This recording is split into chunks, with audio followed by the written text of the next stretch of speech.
हम लोग class 10th के साइंस के अंतर्गत केमिस्ट्री का अध्ययन करेंगे। इसमें लेसन नंबर 2 है अम्ल, क्षारक तथा लवण। तो सबसे पहले हम लोग जानेंगे कि अम्ल क्या होता है। हेडिंग रहेगा अम्ल, जिसको इंग्लिश में बोलते हैं एसिड। तो अम्ल वह होता है जो स्वाद में खट्टा होता है, ठीक है। वे पदार्थ जो स्वाद में खट्टे होते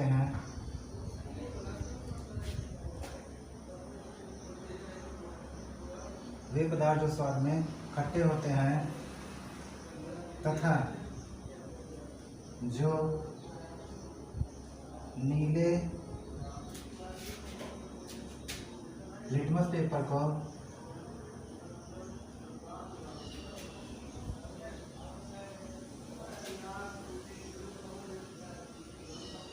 लाल कर देते हैं, जो नीले लिटमस पेपर को लाल कर देते हैं, अम्ल कहलाते हैं।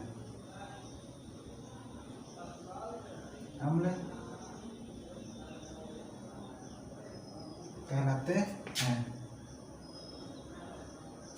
यानी कि अम्ल वो होते हैं जो स्वाद में खट्टे होते हैं। अगर लिटमस पेपर है तो नीले लिटमस पेपर को लाल कर दे रहा है तो वह कहलाएगा अम्ल।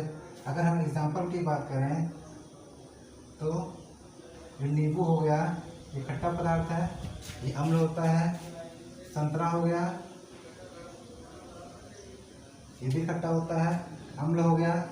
सिरका है आदि। नींबू हो गया, संतरा हो गया, सिरका हो गया, जितने भी खट्टे पदार्थ होते हैं ये अम्ल कहलाते हैं। और इसकी अगर उत्पत्ति की बात करें तो अम्ल शब्द की उत्पत्ति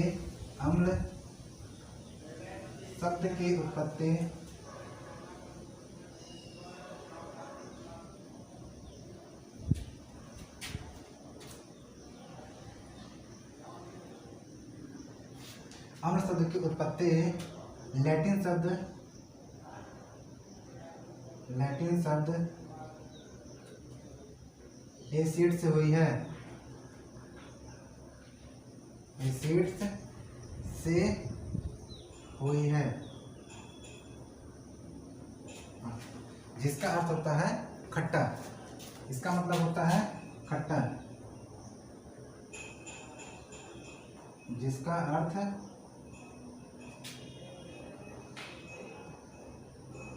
खट्टा होता है, ठीक है। तो अम्ल वह होता है जो स्वाद में खट्टा होता है और जो नीले लिटमस पेपर को लाल कर देता है वह अम्ल होता है। और इसकी उत्पत्ति लैटिन शब्द एसिड से हुई है, जिसका अर्थ होता है खट्टा। इसका एक और परिभाषा होता है, ये सिंपल परिभाषा है। एक और परिभाषा है केमिस्ट्री के हिसाब से, उसको दिया था आर्हेनियस ने।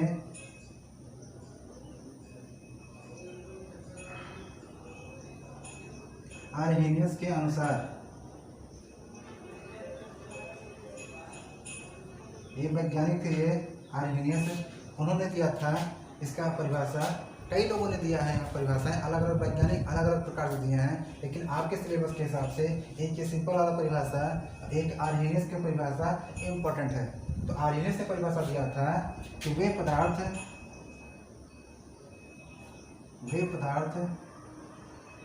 जो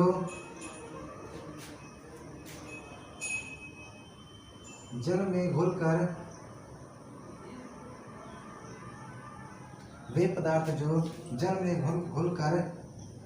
H plus ion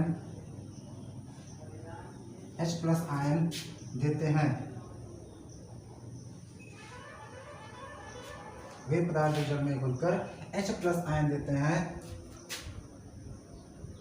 H plus ion के अतिरिक्त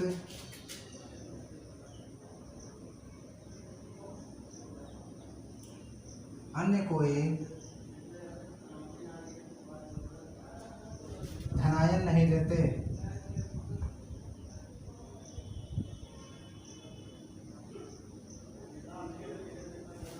अम्ल कहलाते हैं। अम्ल कहलाते हैं। यानी कि आर्हेनियस के अनुसार क्या था कि अगर कोई पदार्थ है वो जलीय विलायक में घुलकर H+ के रूप में धनायन देता है और इस H+ के अतिरिक्त कोई और अन्य धनायन ना दे तो उसे कहते हैं अम्ल। अगर हम एग्जाम्पल की बात करें, एग्जाम्पल होता है H2SO4 HCl HNO3 H2S CH3COOH आदि। ये होते हैं अम्ल जो जल में घुलकर H+ के रूप में धनायन देते हैं, तो इसे कहते हैं अम्ल। अब हम लोग जानते हैं आयन के आधार पर अम्ल के प्रकार।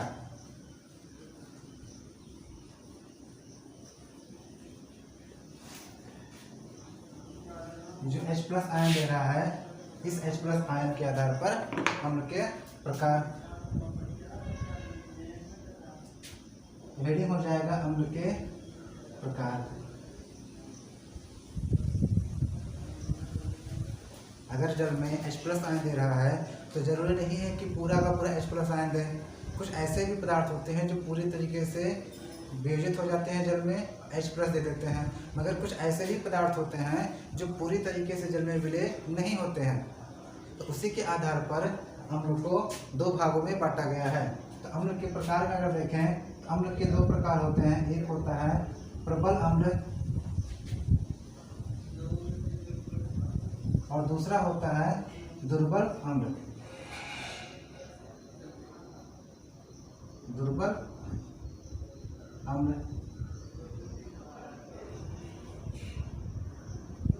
तो पहले हम लोग जानते हैं कि प्रबल अम्ल क्या होता है। वह अम्ल जो जल में पूर्णतः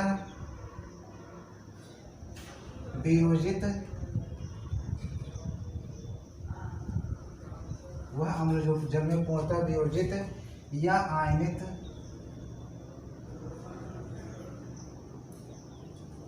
हो जाता है।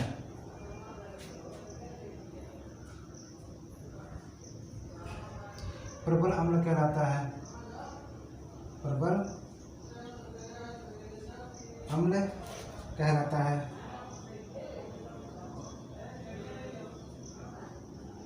यानी कि अगर कोई अम्ल है जिसको हम जल में घोल रहे हैं तो वह जल में पूरी तरीके से विलय हो जाता है और पूरा का पूरा H+ आयन मिल जाता है, तो वह होता है प्रबल अम्ल। लेकिन अगर कुछ ऐसे हैं जो पूरी तरीके से विलय नहीं होते हैं, आंशिक रूप से होते हैं, तो उसे बोलते हैं दुर्बल अम्ल। हम इसका एग्जांपल दे देते हैं प्रबल अम्ल का। इसका एग्जांपल होता है H2SO4 HCl HNO3 आदि। ये होते हैं प्रबल अम्ल।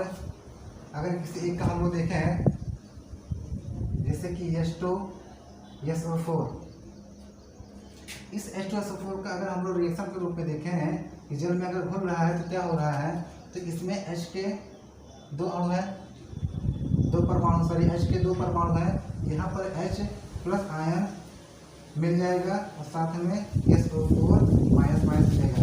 तो H2SO4 में से अगर देखेंगे तो H+ अलग हो गया, SO4 अलग हो गया, तो ये H2SO4 से पूरी तरीके से H+ आयन प्राप्त हो रहा है।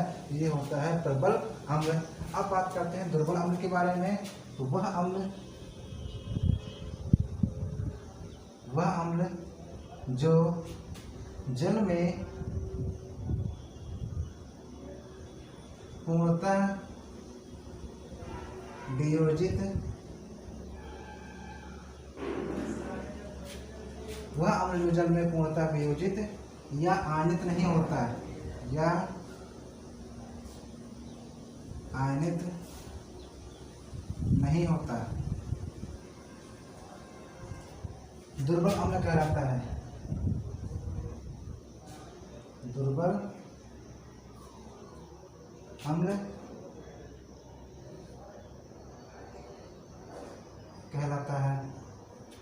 अगर हम एग्जाम्पल की बात करें, एग्जाम्पल इसमें आ जाएगा CH3COOH, अगला हो जाएगा CHOOH, HCN, H2S आदि। इसको बोलते हैं एसिटिक एसिड, इसको बोलते हैं फॉर्मिक एसिड। ठीक है, तो ये जो होता है दुर्बल अम्ल होता है। अगर इसका हम रिएक्शन के रूप में देखें तो CH3COOH, तो ये जो होता है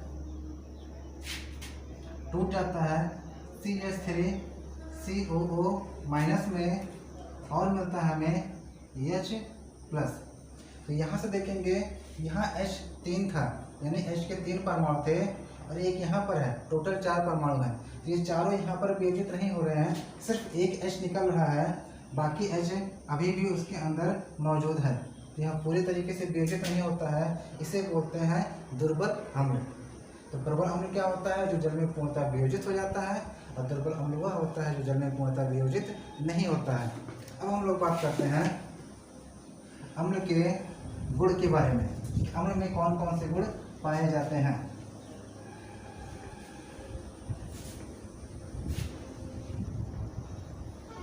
तो हेडिंग रहेगा अम्ल के भौतिक गुण। अम्ल के भौतिक गुण।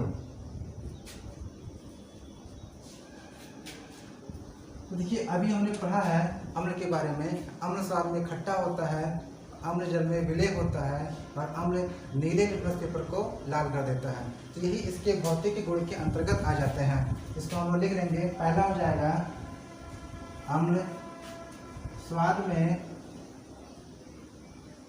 खट्टा होता है।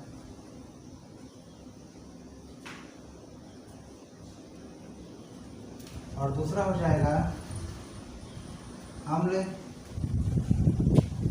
नीले लिटमस पेपर को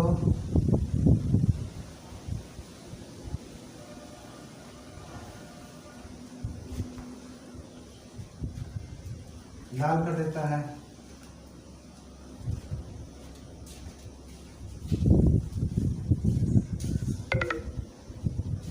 तीसरा हो जाएगा अम्ल जल में विलय होता है।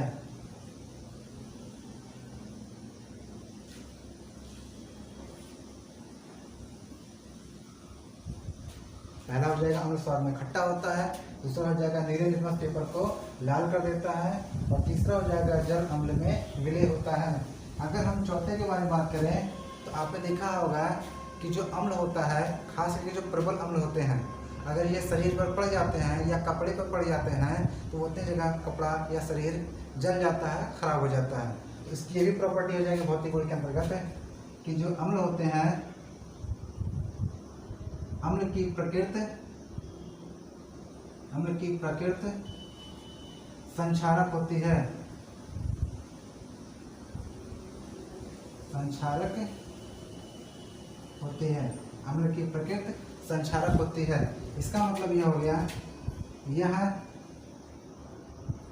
कपड़े, त्वचा, कागज आदि, यह कपड़े, त्वचा, कागज आदि पर पड़ने पर उसे नष्ट कर देती है। तो ये हो गए अम्ल के भौतिक गुण के अंतर्गत। अब हम लोग जानेंगे अम्ल के रासायनिक गुण क्या होते हैं, यानी कि अगर अम्ल किसी चीज़ से क्रिया करता है तो उसमें क्या परिवर्तन होता है और हमें क्या प्राप्त होता है। तो अगला हेडिंग रहेगा अम्ल के रासायनिक गुण। अम्ल के रासायनिक गुण। इसमें इसमें पहला नंबर आ जाता है अम्ल की हम लोग क्रिया कराते हैं किसी धातु से, यानी कि धातु से क्रिया।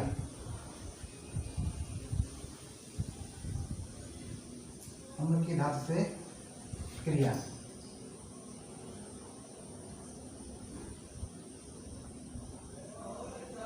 अगर हम लोग अम्ल के धातु से क्रिया कराते हैं, एक बात हमेशा ध्यान दीजिएगा, अगर प्रबल अम्ल है और वह धातु से क्रिया कर रहा है तो वह सदैव हाइड्रोजन गैस उत्पन्न करेगा और साथ ही साथ लवण का निर्माण होगा। तो अगर धातु से क्रिया किया जा रहा है तो ये रिएक्शन आप याद कर लीजिएगा कि अगर धातु की क्रिया हो रही है अम्ल से, तो इनकी क्रिया होने पर हमें प्राप्त होता है लवण, साथ ही साथ हाइड्रोजन गैस। तो अगर इसकी क्रिया के बारे में पूछें तो धातु से क्रिया क्या होगा, जब अम्ल धातु से क्रिया करता है तो लवण तथा हाइड्रोजन गैस मुक्त करता है। एग्जाम्पल की अगर हम लोग बात करें तो यहाँ पर कोई भी धातु ले सकते हैं। हमने यहाँ पर ले लिया सोडियम, तो इसकी क्रिया करा रहे हैं हम लोग HCl से। ये धातु है और यह है अम्ल। जब इसकी क्रिया हम लोग कराते हैं HCl से तो यहाँ पर बनता है सोडियम क्लोराइड और साथ ही साथ हाइड्रोजन गैस मुक्त होता है। ठीक है। या फिर और एग्जाम्पल अगर दिखाना चाहें तो हो जाएगा कैल्शियम की अगर हम लोग करा देते हैं, अब की बार हमने करा दिया H2SO4 से, ये भी अम्ल है।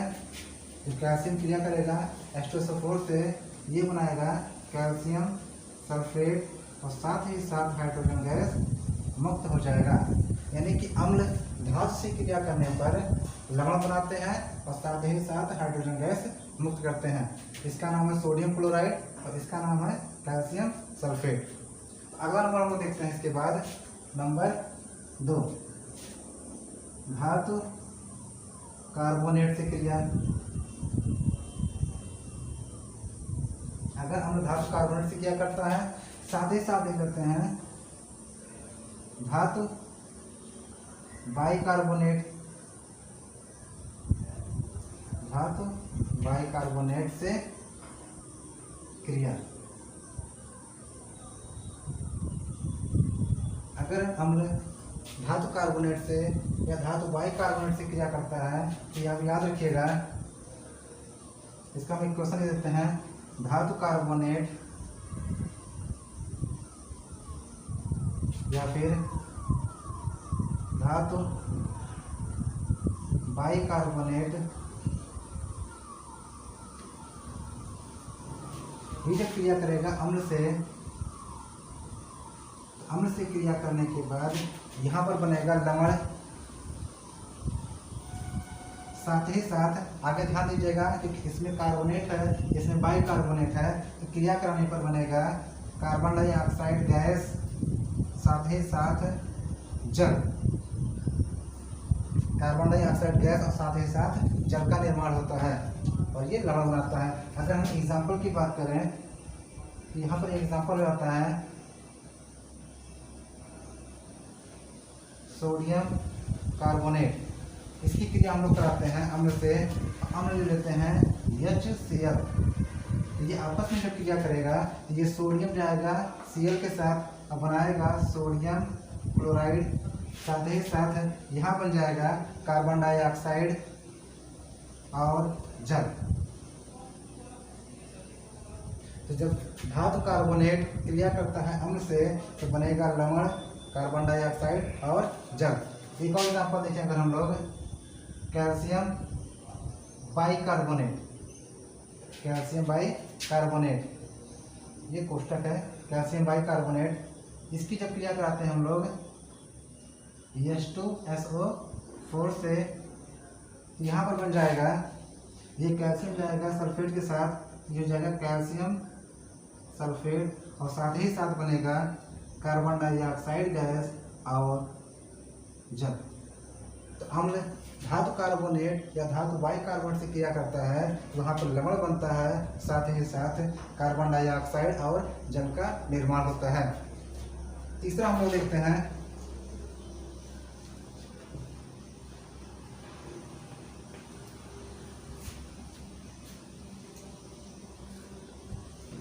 तीसरा नंबर हम लोग देख लेते हैं इसमें कि धातु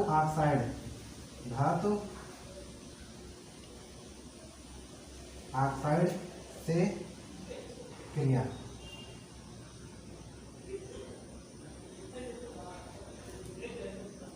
अगर अम्ल की क्रिया हम लोग कराते हैं धातु ऑक्साइड से तो क्या होता है, कुछ धातुएं आप होते हैं जो ऑक्साइड के रूप में वह अम्ल से क्रिया करती हैं और क्रिया कराने के बाद बनाती हैं। इसका हम ले देते हैं इक्वेशन, धातु ऑक्साइड प्लस अम्ल, जो अम्ल से क्रिया करेगा यहाँ बन जाएगा लवण और साथ ही साथ जल का निर्माण होगा। तो अगर धातु ऑक्साइड है वह अम्ल से क्रिया कर रहा है तो लवण का निर्माण होगा और साथ ही साथ जल का निर्माण होगा। तो जल को हम H2O के रूप में लिखते हैं। सभी धातु ऑक्साइड से क्रिया नहीं होता है, ये बात ध्यान दीजिएगा। जो अम्ल होता है सभी धातु ऑक्साइड से क्रिया नहीं करता है, लेकिन अधिकांश धातु ऑक्साइड से क्रिया कर लेता है। अगर यहाँ पर हम लोग एग्जाम्पल के बारे में देखें, कैल्शियम ऑक्साइड, तो इसका क्रिया हम लोग करा रहे हैं HCl से, ये बन जाएगा कैल्शियम क्लोराइड प्लस H2O। एक और एग्जाम्पल देते हैं मैग्नीशियम ऑक्साइड, अगर इसका क्रिया हम लोग करा रहे हैं HCl से, ये बन जाएगा मैग्नीशियम जाएगा क्लोरीन के साथ, ये हो जाएगा MgCl2 प्लस H2O। तो जो धातु ऑक्साइड होता है वह अम्ल से क्रिया करने के बाद लवण और साथ ही साथ जल का निर्माण करता है। अब हम लोग अगला नंबर देखते हैं, चौथा नंबर,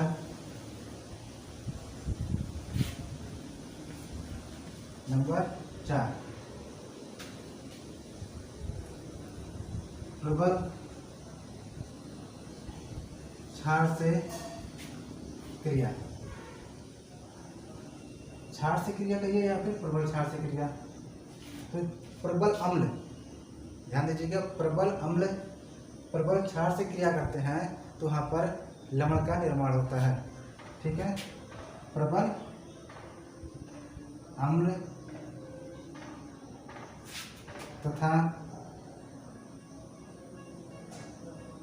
प्रबल क्षार की क्रिया से प्रबल अम्ल तथा प्रबल क्षार की क्रिया से लवण तथा जल का निर्माण होता है।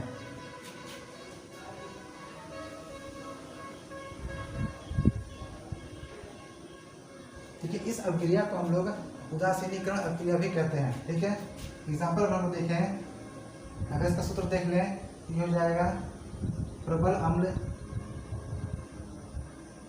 अगर क्रिया कर रहा है प्रबल क्षार से, तो क्रिया कराने के बाद बन जाएगा लवण और साथ ही साथ बन जाएगा जल।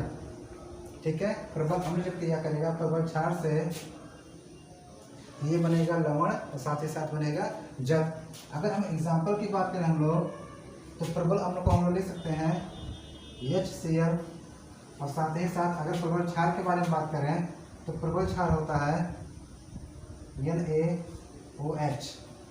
आगे हम लोग पढ़ेंगे क्षार के बारे में।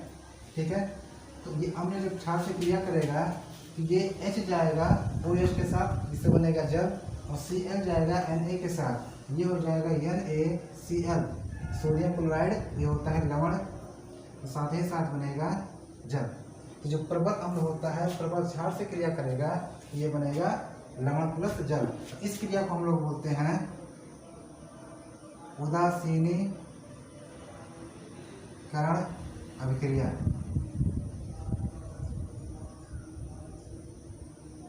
ये जो क्रिया है इसको बोलते हैं उदासीनीकरण अभिक्रिया। इसको एग्जाम्पल हो गया, ये इसका सूत्र हो गया। तो ये हो गए अम्ल के रासायनिक गुण। तो हमने आज समझा कि अम्ल क्या होता है, अम्ल के प्रकार कितने हैं, अम्ल के भौतिक और रासायनिक गुण कौन कौन से होते हैं। ठीक है, तो इन सब चीज़ों को आप अच्छे से पढ़िए। Thank you.